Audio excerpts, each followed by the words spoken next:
Ever wonder why we use drugs? Or why some people get hooked? It turns out the answers aren't just about willpower or making bad choices.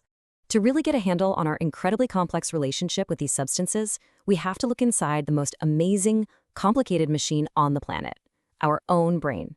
Yeah, it all starts right up here. Okay, let's just start with a number. 60.2%. What is that? Well, according to a big 2018 national survey, that's the percentage of Americans over 12 who used some kind of substance. And that includes common stuff like alcohol or tobacco in just the past month. So right off the bat, you can see this isn't some fringe issue. Altering our consciousness, even a little bit, is a massive part of human behavior, woven right into our culture. The real question isn't just that we do it, it's why we do it, and how do these substances actually work on us?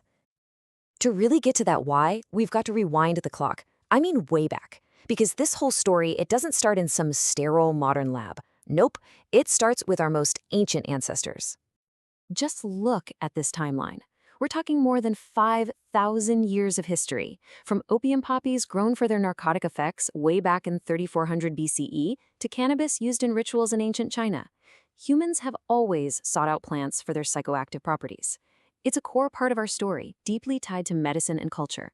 It was only relatively recently, in the 1800s, that we figured out how to isolate the pure chemical compounds that made them so powerful. Okay, so we've gone from simply chewing a leaf to isolating these super concentrated chemicals. But what do they actually do once they get inside our bodies? Well, it turns out these substances are basically hacking our brain's most fundamental operating system. All right, let's meet the star of our show, the mesolimbic dopaminergic pathway. Now, I know that's a mouthful, so let's just call it the pleasure pathway. Think of it as your brain's internal reward circuit. It's the system that says, hey, that was good, let's do that again. It releases a feel-good chemical called dopamine when you do things that are essential for survival, like eating a delicious meal or connecting with friends. It's a totally natural, totally healthy part of being human. So how does this pathway actually work? It all comes down to communication between our brain cells, which are called neurons. Picture your brain as this huge, bustling city. Neurons are like messengers running around. To pass along a message, one neuron releases a chemical, a neurotransmitter, which zips across a tiny gap and fits perfectly into a receptor on the next neuron, just like a key sliding into a lock. That simple click is the foundation for literally every single thought and feeling you have. And here's where it all gets really interesting. On one side, you have your natural reward, like eating a good meal. That gives you a nice, moderate trickle of dopamine. But on the other side, you have the drug reward. That's not a trickle, my friends, that's a tidal wave. These drugs hijack the whole system.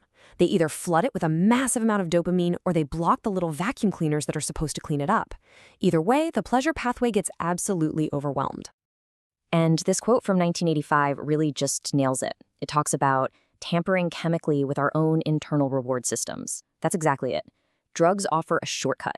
They let you bypass all the normal effort, finding food, making friends, and go straight for the reward button, pressing it way, way harder than nature ever intended. But what happens when you keep pressing that button over and over again? Well, the brain is incredibly smart and adaptive. It starts to notice this chemical flood, and it starts to push back. This is where we enter what's called the tolerance trap, a biological feedback loop that can be so difficult to escape. So, what is tolerance exactly? Well, it's your brain's way of trying to keep everything in balance. It recognizes that this overwhelming flood of dopamine isn't normal. So it essentially says, whoa, this is way too loud, and it starts to turn down the volume. It becomes less sensitive. And the result? The same amount of the drug just doesn't produce the same feeling anymore. And this creates a powerful cycle. According to something called the cell adaptation theory, brain cells literally change their structure to function in the presence of the drug. They start to treat this new high drug state as the new normal. So to get that initial feeling back, the user has to take more of the drug, which in turn makes the brain adapt even more. And here's the crucial part. This drive to take more isn't a sign of weakness. It is a straight-up biological process. And while this science explains the how of it all, this quote from F. Scott Fitzgerald just so perfectly describes the what. It's that feeling of losing control, where the biological drive created by the brain's adaptation starts to overpower your conscious choices. So the brain has adapted. It now considers the drug's presence to be normal. What happens when the drug is suddenly taken away? Well, this is where the brain's pushback gets even more intense. This is where dependence and withdrawal come into play. Withdrawal is basically a game of opposites. If a drug causes euphoria, withdrawal can cause deep, dark depression. If it's a stimulant, withdrawal feels like crushing fatigue. The brain, which had gotten used to its new normal with the drug, is now thrown completely out of balance. And escaping those awful feelings becomes an incredibly powerful motivator to just use again, locking that cycle firmly in place. Okay, so we've looked deep inside an individual's brain, but let's zoom out. How have we, as a society, responded to this incredibly complex biological issue? Well, our approach has shifted dramatically over time, moving away from a model of pure punishment towards something very different. For most of the 20th century, the main response in the US was prohibition and criminalization. I mean, you can see it right here, starting with the Harrison Act restricting opiates, moving through alcohol prohibition, the criminalization of cannabis. The strategy was pretty clear: try to stop the supply and punish the user. But by the mid-90s, things were starting to shift. And get this quote is from the nation's drug czar at the time, the very person in charge of drug control policy. When even top officials started saying that punishment wasn't working, it signaled a really major turning point in our thinking. So what's the alternative? It's a public health approach called harm reduction, and the core idea is really pragmatic. Instead of demanding complete abstinence, which isn't always realistic, the focus is on reducing the most severe negative consequences.